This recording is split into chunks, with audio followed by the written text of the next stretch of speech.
Hey, church family. In Romans 12:2, we find these words. Do not conform to the pattern of this world, but be transformed by the renewing of your mind.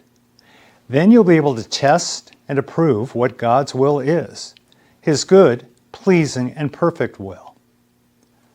We live in a world that constantly tries to shape us through the things we watch, the conversations we enter into, the values we celebrate, and even the fears that we share. The word conform paints the picture of being pressed into a mold. The world has its mold ready. Self-centeredness, pride, comparison, comfort at any cost. If we're not careful, we can fit right in without even noticing.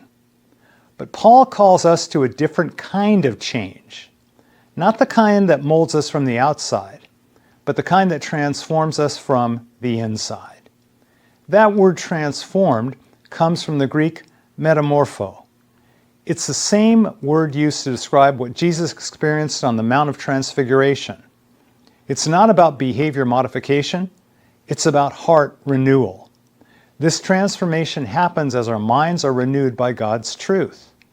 The more time we spend in His Word, the more clearly we see what He loves, what He values, and how He works.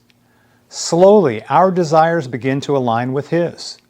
We start to think differently about success, about relationships, about forgiveness, and about purpose. When God renews our mind, He reshapes our perspective so that we can see His will not as a burden, but as something that is good, acceptable, and perfect. So today, pause and ask yourself, where am I letting the world's mold shape me? How is God inviting me to be renewed by His truth? Transformation doesn't happen overnight. It begins with surrender. As Paul says in verse 1, present your bodies as a living sacrifice. In other words, place your whole self on the altar each day and say, Lord, have your way with me.